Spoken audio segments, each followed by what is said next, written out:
I'm Professor Ajmer Singh Malik, paper coordinator for first paper of Public Administration and Introduction.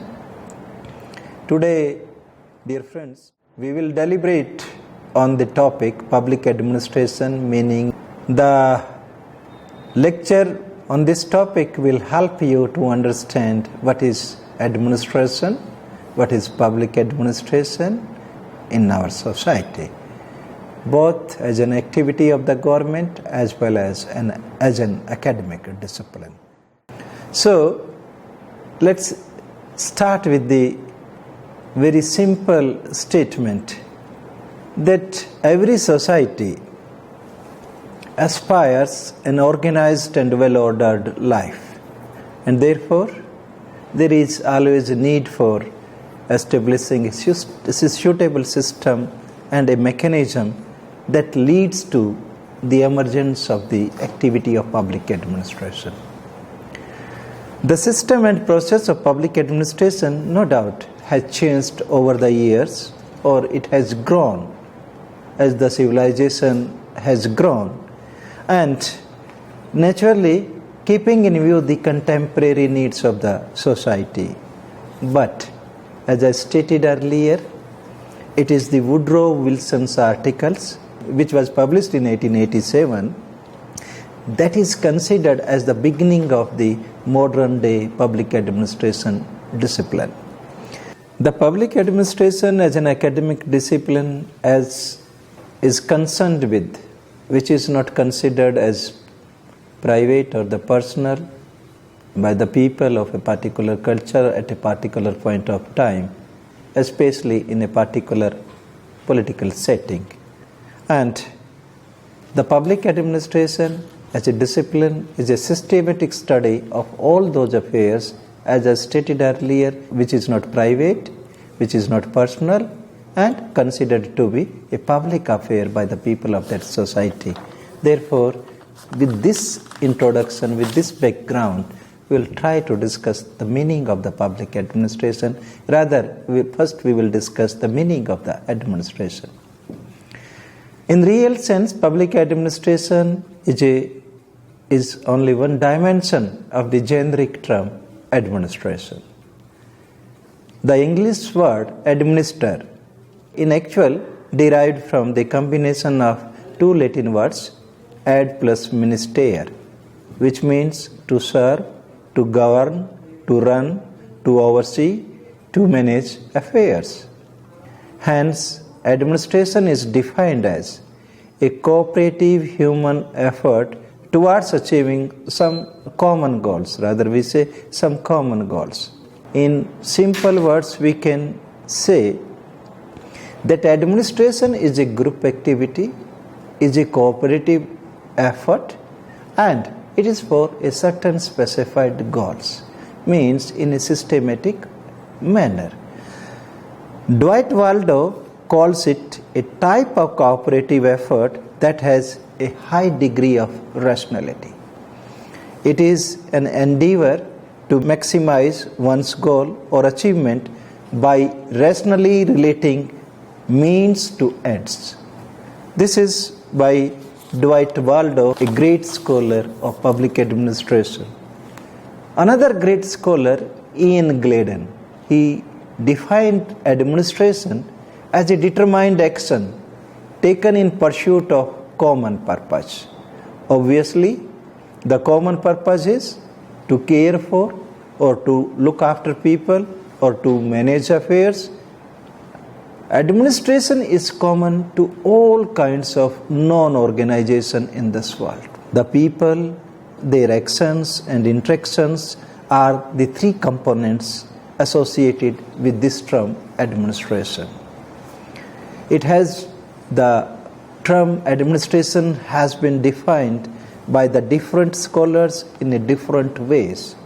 But the three components which I stated earlier, these are common to all definitions. The important scholars or the well-known scholars in the field who defined administration, Gladden, Pfiffner, Nigro, Beckley, F.M. Marx, Gulick, L.D. White and Herbert Simon. Herbert Simon states, administration is the activities of groups cooperating to accomplish common goals. So this is about the administration, and this is, as I stated, it is a generic term, and public administration is only a species of it or one dimension of it. Then the question arises, what is public administration? What is the meaning of the public administration? Public administration is a term used for specific type of administration, naturally to carry out certain activity in a certain specific institutional setting. When we talk about the institutional setting, we take it as a political institutional setting, and usually it is taken as distinct from the private administration. So the public administration, we can say in a very specific sense, the public administration operates in certain specific ecological conditions or ecological settings, and normally it is relating to carry out the policy decision of the state. The focus of public administration is on public bureaucracy and the public policies, and therefore it acquires a formal status to mean the government administration or the government in action. Millet states, public administration is a vital part of the whole process of government, the part which provides the machinery whereby political decision bring about every actions. In simple sense, we can say public administration is a part of the whole of the government, and it is carried out by an administrative machinery which is established for this purpose, and this administrative machinery carries out those decisions in public administration which are taken by the political setup of the government. And that's why it is considered, in a narrow sense at least, in a narrow sense, that it is a part of the public administration. Encyclopedia Britannica, it defines the public administration as the application of a policy of a state through its government. Means the decision taken by the polity of a nation, those are carried out by the government, and it is public administration. Thus, it is a part of the administration which performs the administrative activities of the government. So, what is public in public administration? It has to understand the real meaning of the public administration. Nicholas Henry, he has identified three dimensions, namely agency, interest, and access. These are the three, we say that three dimensions which are considered components of the public. For differentiating publicness from the privateness, he believes that the term public in public administration means a government agency entrusted with the social responsibility, and these public agencies are outrageously accessible to the people at large. But these are in no way mutually exclusive, rather mutually reinforcing one. It means that these agencies are not separate one. All the three dimensions, that is the agencies, interest, and access, those are reinforcing each other, and naturally, if the participation of the people or the access of the people in an administration is larger, profusely larger, in that circumstances we can say it is publicness. Otherwise, if it is limited to certain people or certain individual, it is considered as the private one. The definition of public administrations given by different scholars have been grouped into two classes or two categories. The first group consists of those scholars or those definitions which are traditional or which are narrow in its scope. The second group consists of those scholars, or second group of definitions are of those scholars which are wider in sense and we say the modern in their sense. The first group of definition, those are the traditional and narrow definitions of the public administration. First of all, let's take the definition of Woodrow Wilson, who states, public administration is a detailed and systematic execution of law. Every particular application of law is an act of administration. He also states, administration is most obvious part of the government. It is government in action. It is the executive, the operative, the most visible side of the government. This is narrow in the sense the definition is restricted only to the executive branch of the government. The second important thing is it is considered only the implementation part of that is the execution part of the administration, that when we implement the policies, the formulation of policies and other things, those are not part of it. And that's why this is considered as a traditional definition and a narrow in its scope. Similarly, there is another scholar of this group, that is Herbert A. Simon, D.W. Smithberg, V.A. Thompson, who consider that the executive which performs the functions of the public administration, that may be at the national level, that may be at the state level, and that may be at the local level, that constitutes the public administration. Again, meaning that the executive branch of the government. Similarly, these definitions, as I stated earlier, that they don't include the legislative affairs of the state. These definitions again are not including the judicial activities of the state in its scope, and that's why we term these definitions as the narrow definitions and the traditional definition. The scholars who supported this view, that is Percy McQueen, J.S.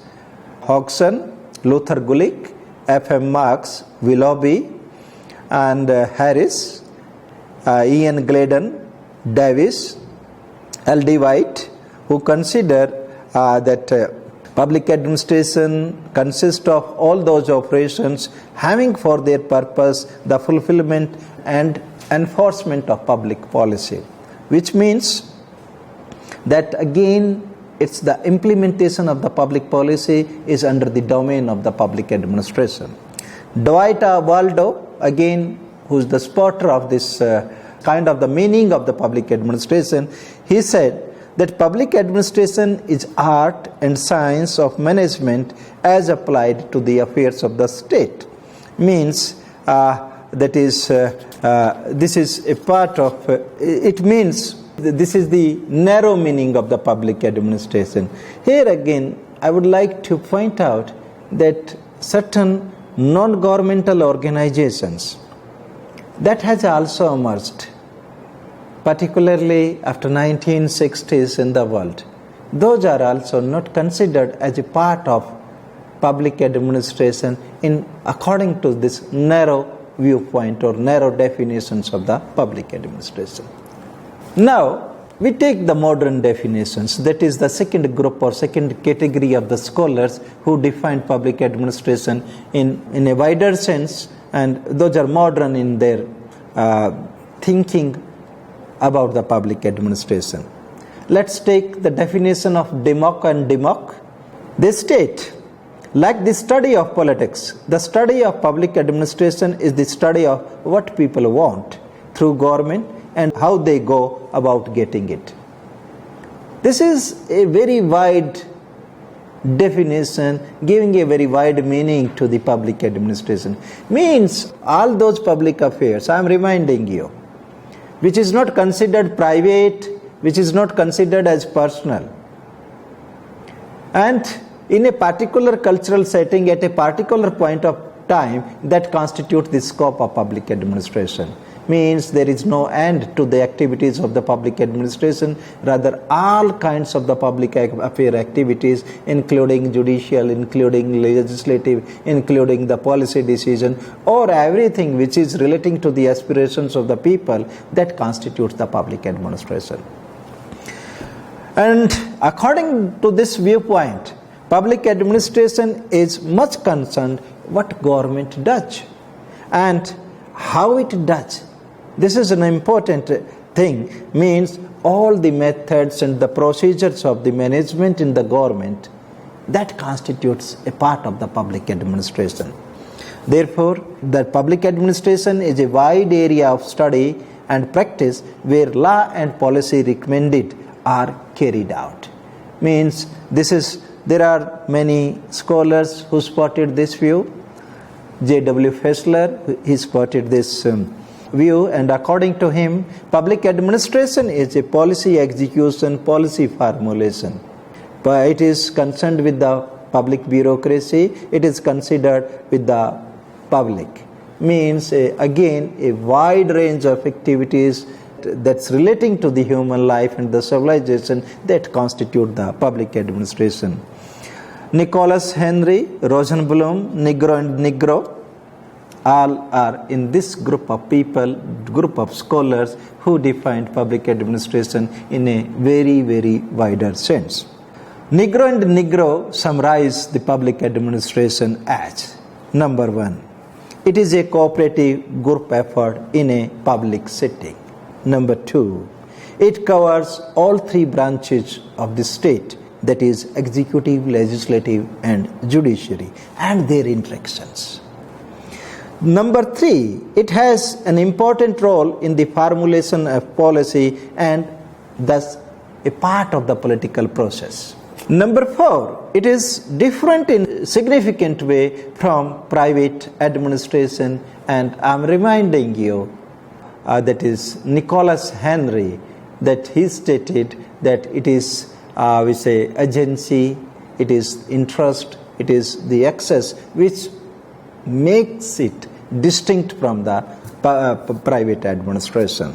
Lastly, public administration is closely associated with numerous private groups and individuals in promoting the services to the community. You understand, nowadays, particularly after economic liberalization and privatization and globalizations, we are contracting out many services to the private agencies which can perform in more efficient and effective manner. That is also considered a part of the public administration.